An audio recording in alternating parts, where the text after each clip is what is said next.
realmente da mucho gusto hacerlo. Y estamos hablando del exministro de Planificación, Julio De Vido, a quien ya saludamos. Julio, ¿cómo le va? Leo Rossi acá, el doctor Gustavo Delía, Marcelo Imbroño, los saludamos. Bueno, un saludo a todos. Y bueno, un gusto estar con ustedes nuevamente. Siempre, es tercera o cuarta vez que hablamos ya con Julio y siempre ha sido realmente muy placentero. La primera vez fue en condiciones que no eran las mejores para él, cuando estaba detenido, y tuvo la gentileza de darnos una nota realmente que fue muy interesante, y de ahí en más siempre han sido notas interesantes porque siempre tiene mucho para decir Julio De Vido. ¿Qué tal, Julio? Buenas noches, Gustavo Delía le habla. ¿Cómo te va? ¿Qué tal?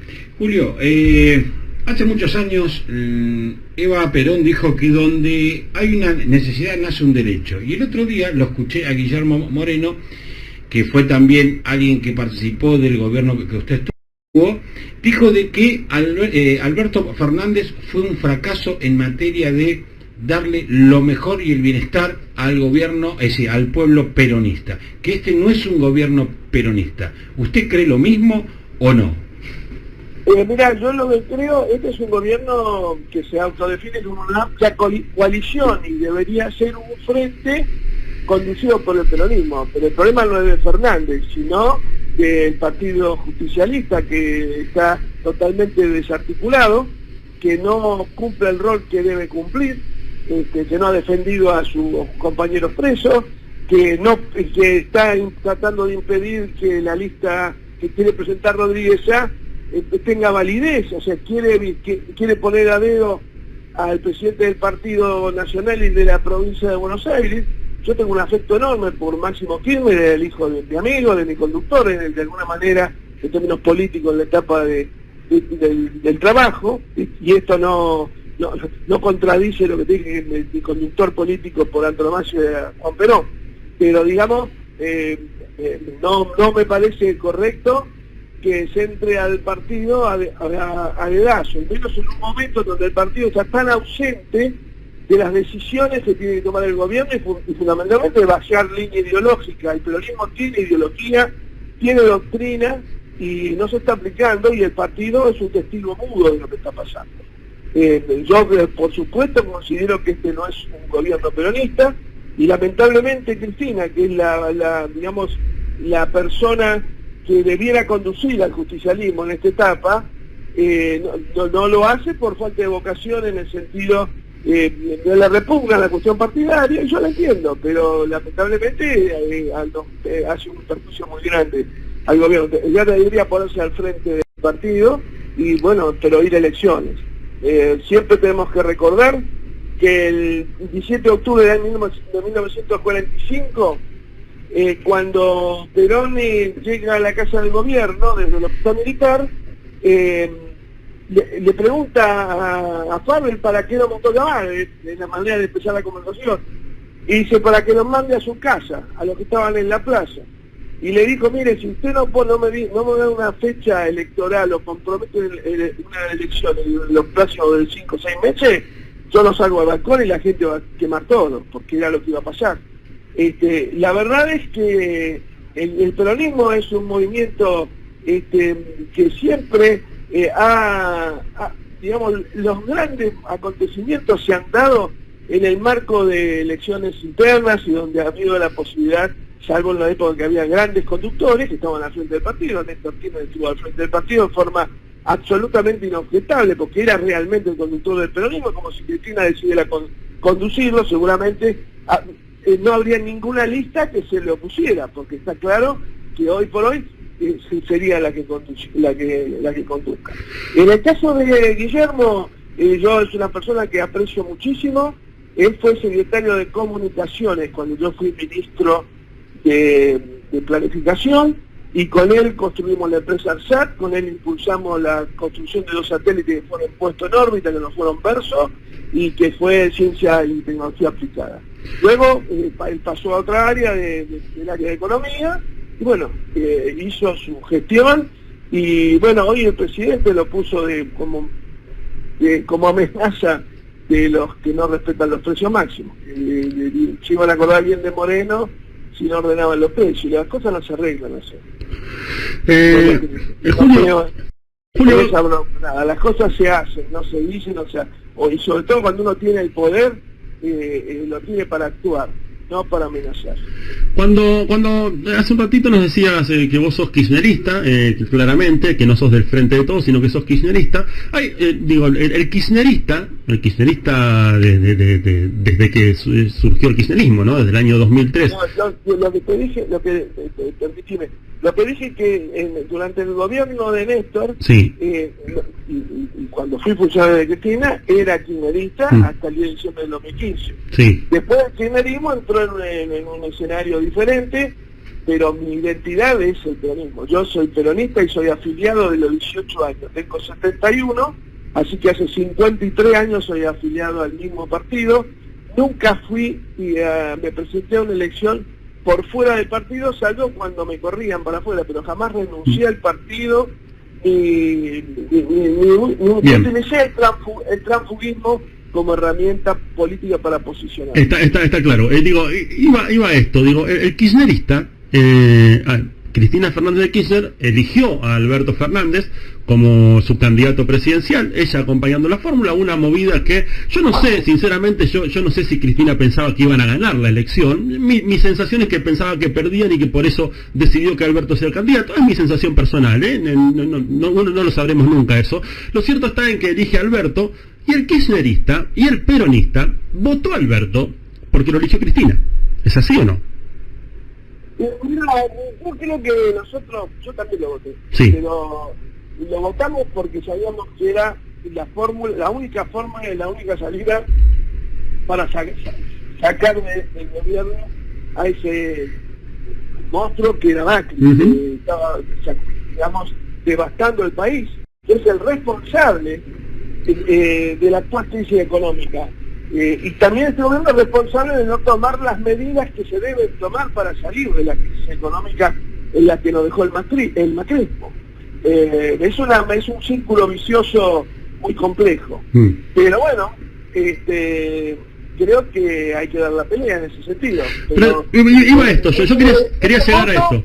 Era el pasabanting para la salida del macrismo y se logró. Lamentablemente no se denunció al macrismo con la fuerza que había que haber hecho.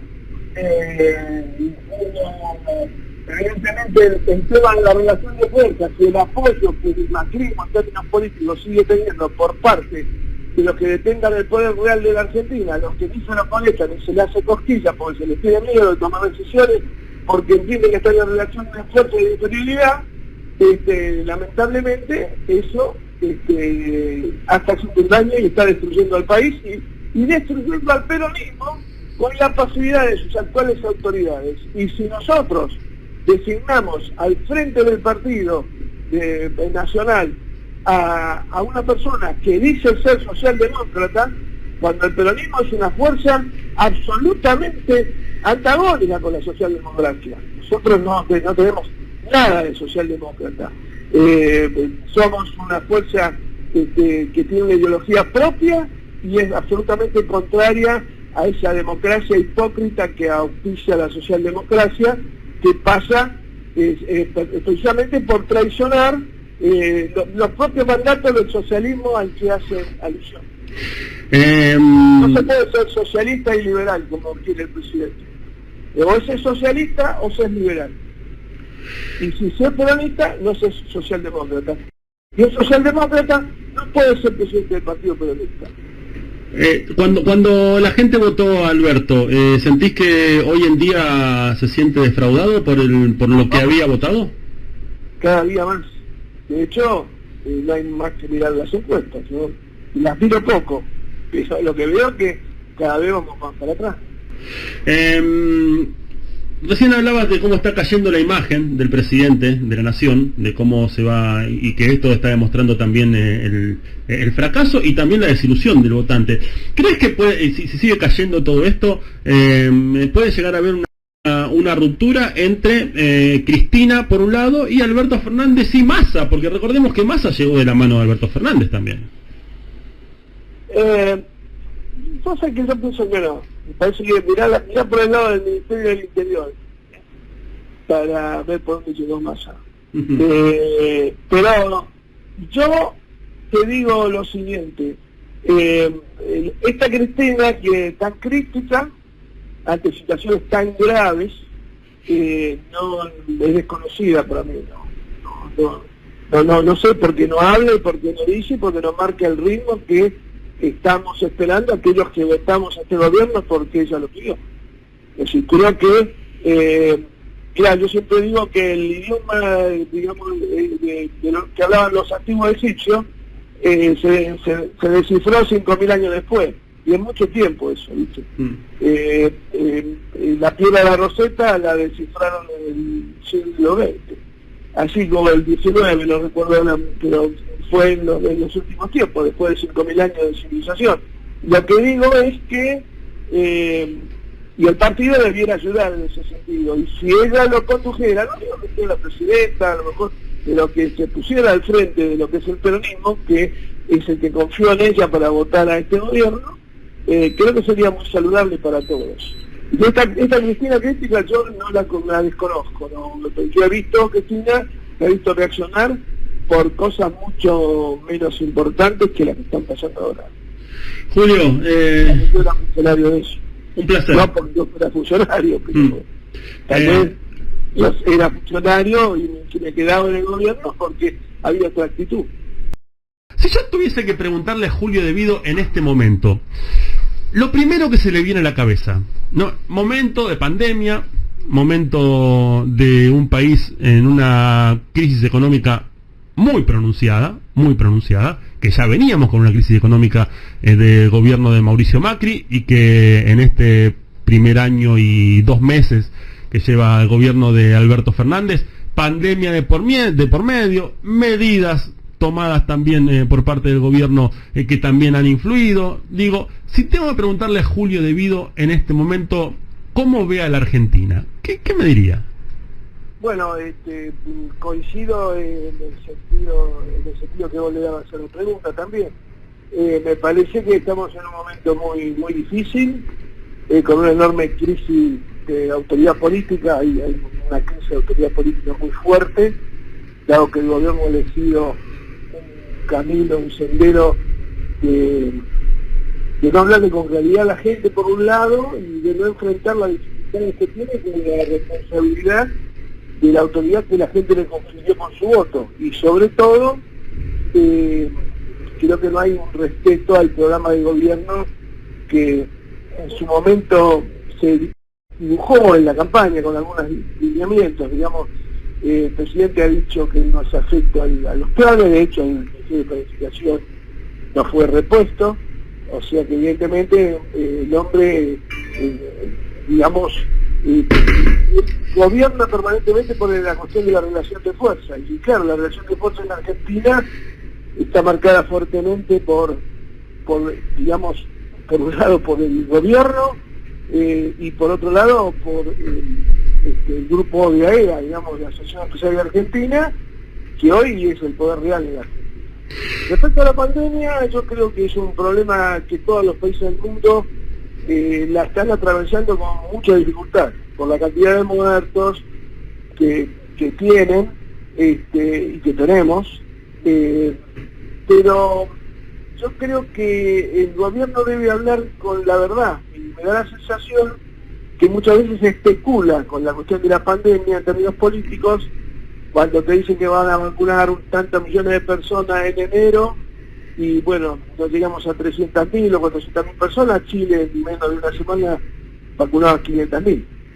Evidentemente ha habido improvisación en cuanto al esquema de la provisión de vacunas, cosa que ha pasado también en Europa, pero eso no significa que no sea un problema acá también. Digamos, siempre hay que mirar para arriba, no para abajo. Y creo que, digamos, primero se especuló con la cuestión de la cuarentena, que en términos políticos, hablando en lenguaje de jerga, garpaba. Luego, cuando la cuarentena se saturó, bueno, en el medio de la cuarentena tuvieron 2 medidas muy acertadas, que fue de ayudar a las empresas, a algunas empresas, no a todas, como hicieron en el caso de Clarín, que eran empresas muy poderosas que podían haber enfrentado tranquilamente todo el haber de sus trabajadores, pero para la pequeña y mediana empresa fue importante el aporte, yo soy no tengo, me cuesta memorizar las siglas, pero bueno, el aporte fue por el lado del salario y también del IFE, Sí. que se llama ATP. El ATP, sí. Sí. Y en el caso de las personas, bueno, el IBE, que creo que también IFE, que también fue muy importante, y lamentablemente se ha perdido cuando la gente todavía no está de pie, más allá de que se ajustaron algunos montos de la UH, etcétera, etcétera. Creo que hay que recuperar claramente, fuertemente la cultura del trabajo. Creo que hay que activar el mercado interno y obviamente me da la sensación que esta necesidad, esta digamos ansiedad por resolver rápidamente un tema tan complejo como el del fondo, tampoco ayuda a resolver la reactivación del mercado interno, porque todas las políticas del Fondo Monetario van a ir en contra de, obviamente, la reactivación del mercado interno. Te van a decir dolarizar las tarifas, o seguir con las tarifas dolarizadas, las convenciones colectivas de trabajo con tope salarial, bueno, de lo que vamos viendo que va generando, yo creo que se van generando medidas que son proactivas, que son ajustes claramente, y son proactivas a un arreglo con el fondo. Y paralelamente veo con mucha preocupación, es decir, en el último año prácticamente ha habido una restricción absoluta en la venta de dólares y sin embargo el Banco Central no ha acumulado dólares, y veo con preocupación esta combinación letal para la economía que es el déficit fiscal y el déficit comercial, que eso es terrible. Y sobre todo, lo que más me preocupa es que ellos creen que van a resolver esto cobrando más impuestos, subiendo las retenciones. Y me da la sensación que la retención es una medida que sirvió en un momento, que la aplicó Dualde y Remenentó en ese momento, y luego la baña de continuo, y nosotros también.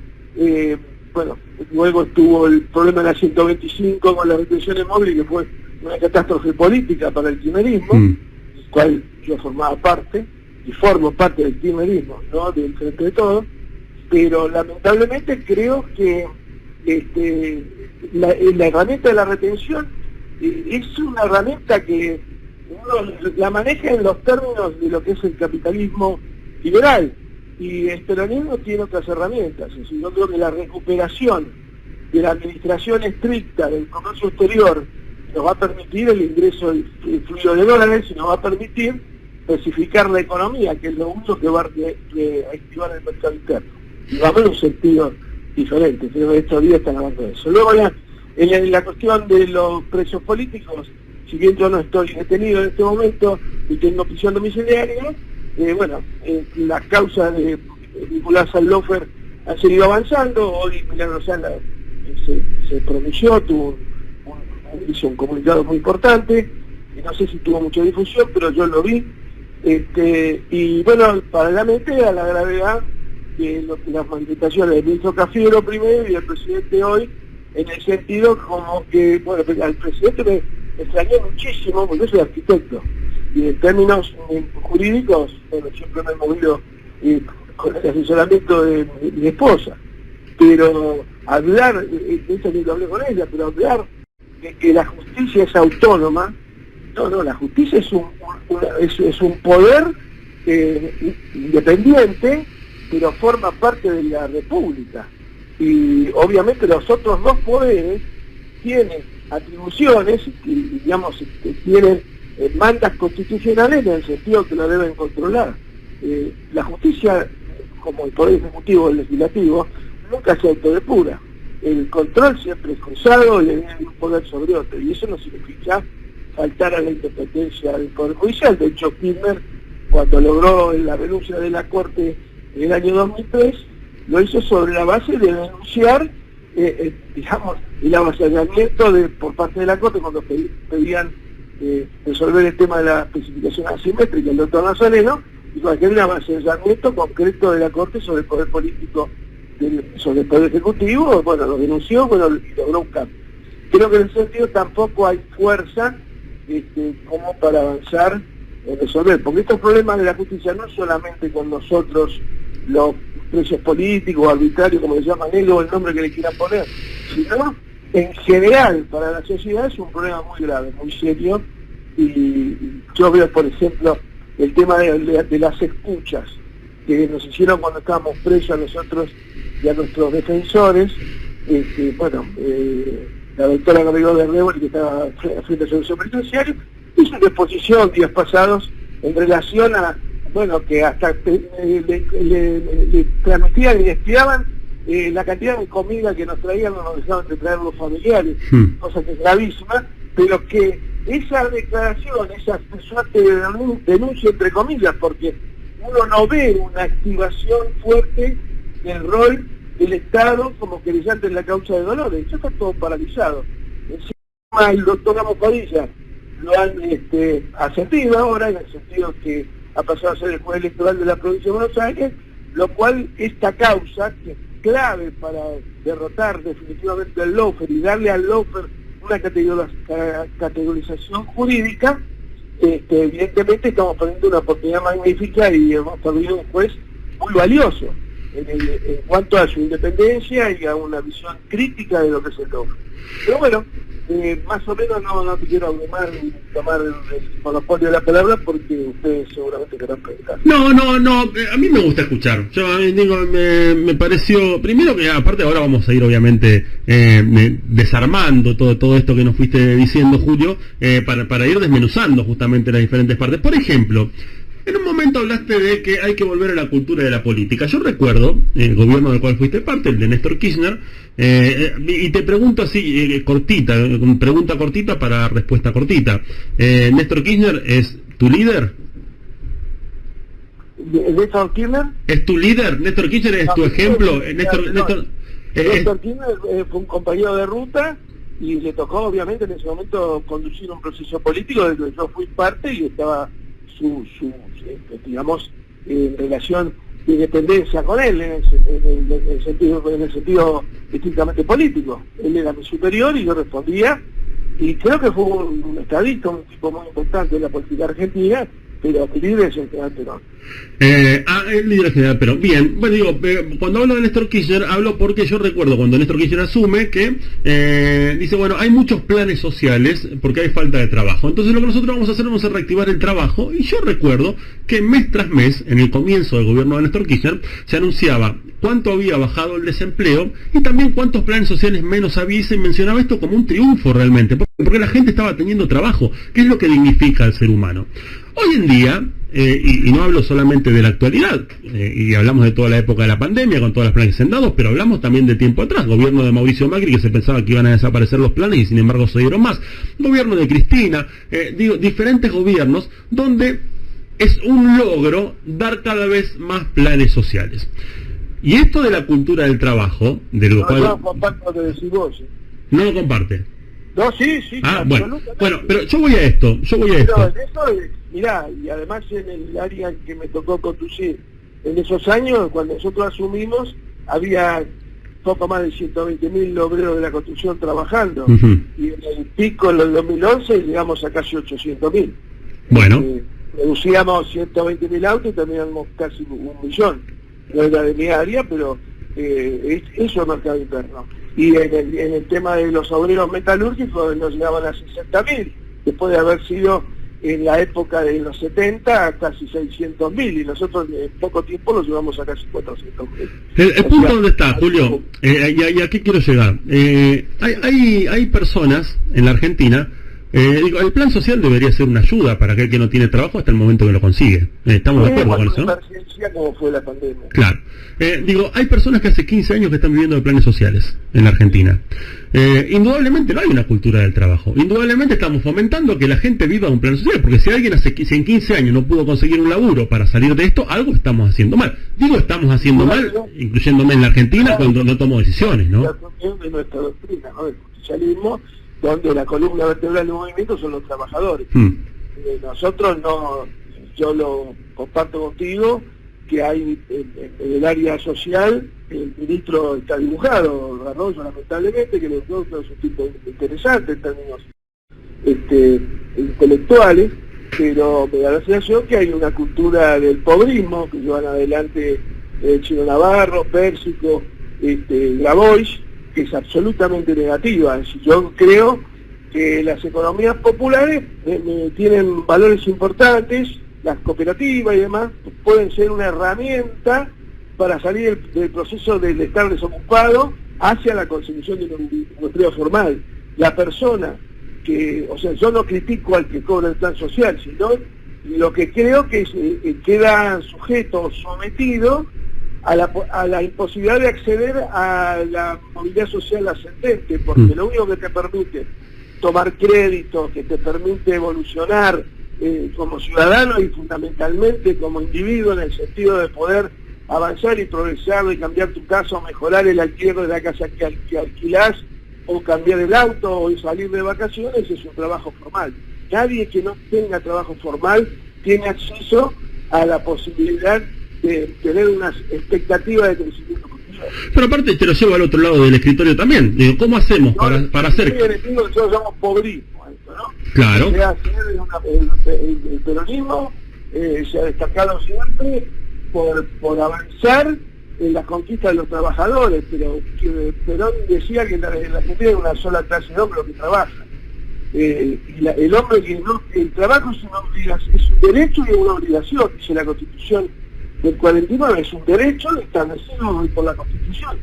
Entonces, bueno, ese artículo de la Constitución que habla de que el trabajo es un derecho, cuando habla del derecho a una retribución justa, habla que la renta y el interés del capital son productos del ser en una república que la justicia justa deben ser el producto del trabajo humano, no el producto de la financiarización de la economía, que es el otro problema. Las LELIC, hay un cúmulo de intereses que se llaman todos los meses en los bancos, que lamentablemente van agudizando el problema de los déficits fiscales y del déficit comercial y generando desempleo, y por supuesto son recursos y dineros que deberían estar destinados a la inversión pública para generar puestos de trabajo. Bueno, ahí voy, ¿no? Cuando te decía me pongo del otro lado del escritorio, digo, ¿cómo hago para hacer sustentable un país, ¿no? Donde cada día que va pasando vamos incrementando más gastos, ¿no?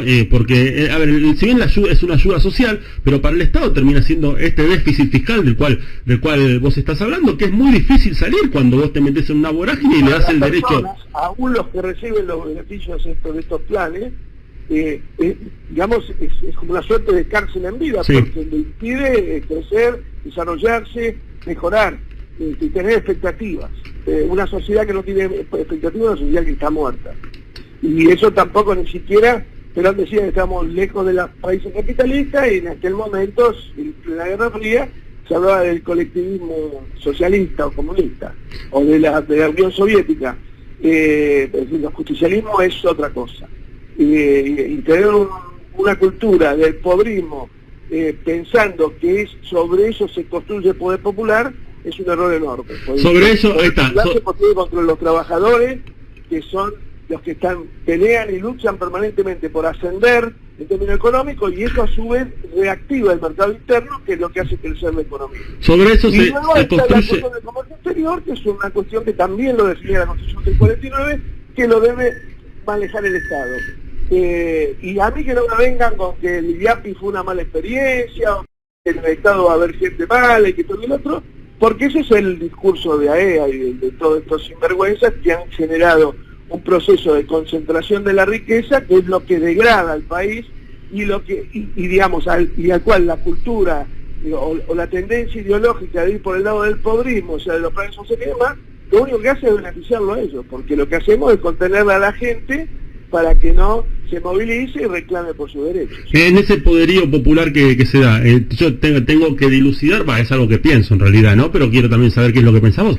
O sea, se termina utilizando a estas personas que yo te digo que hace 15 años que están acostumbradas a vivir de un plan social, decir, bueno, es la vieja compra y venta prácticamente de votos para utilizarlo políticamente. Y hablo de todos los gobiernos, no hablo del actual, sino de los anteriores también.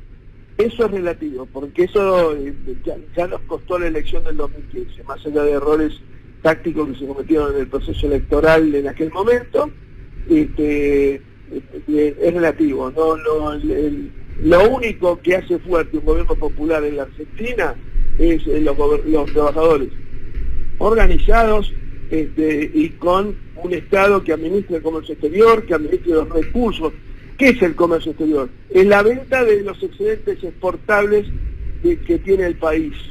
Esos dólares que ingresan son producto de la riqueza nacional, que es producto del esfuerzo de toda la comunidad. Bueno, el Estado, no hay forma de redistribuir la riqueza si no es a partir del manejo del Estado de esos recursos.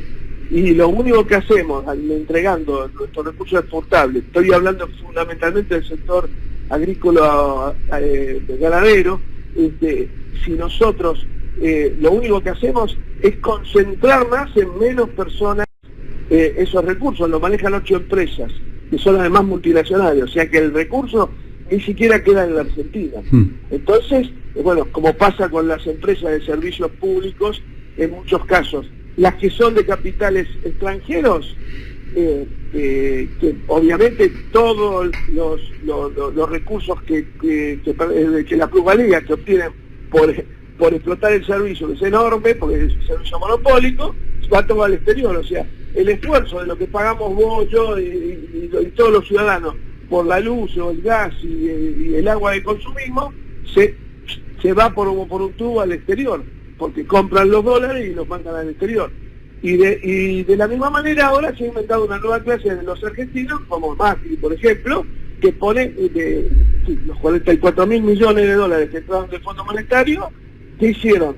Todos los pesos que tenían en exceso las compañías proveedoras de servicio, los cambiaron a dólares en esos 44.000 millones y los fugaron en el acto. De hecho, Alberto se lo dijo en el debate. Lástima que después no hizo la denuncia, porque es una denuncia penal, eso es una exacción indebida a los recursos nacionales. El esfuerzo nacional del pago de los servicios se fuga todo, tanto de los que son propietarios argentinos como los extranjeros, va todo a los paraísos fiscales, que es donde no pagan impuestos. Y después cada tantos años va a venir otro Macri y le va a hacer otro blanqueo y van a blanquear todos los capitales que quisieron sin haber pagado un mango de impuestos. Cuando vos vas a comprar al supermercado y pagás el IVA. ¿Está? Un placer siempre hablar con usted, Julio. Gracias por esta charla. ¿Algo que le haya quedado por decir? Con total libertad. ¿Algo que quiera decir? Una nota en el Cuesta La Luna que decía que el gobierno estaban dudando si seguir con los subsidios o va a aumentar el 100% los servicios, el 50, el 40, lo que sea. Cualquier aumento sobre los servicios públicos, la posición de la gente va a ser demoledor. Y decían que temían que si daban subsidios se fugaran en dólares al exterior. Y es muy probable que pasara por parte de las empresas, si no las recuperamos para el Estado, que es lo que dice nuestra Constitución del 49, que creo que en esta etapa es lo que hay que hacer. Y por otro lado dice que si le daban los aumentos que ellos pedían o arrimaban el bochín, también podían fugar. Yo digo que esas dos cosas que nos dicen son posibles. Ahora, si hay subsidios, nosotros el máximo nivel de subsidios que tuvimos en el año 2006-2007 durante el gobierno de Néstor Kirchner, lo hicimos duplicando el Producto Bruto Interno, el crecimiento de las pequeñas y medianas empresas, se multiplicaron por 5 por 6 los niveles de ocupación de los gremios más importantes. Eso se logró porque no solamente porque había tarifas populares. Cuando nosotros estábamos, el nivel de ingreso promedio, las tarifas de energía y agua y demás, significaban el 8% del salario, y aquí de los demás eran el 21%. Entonces, estas son las cosas que no se puede dudar.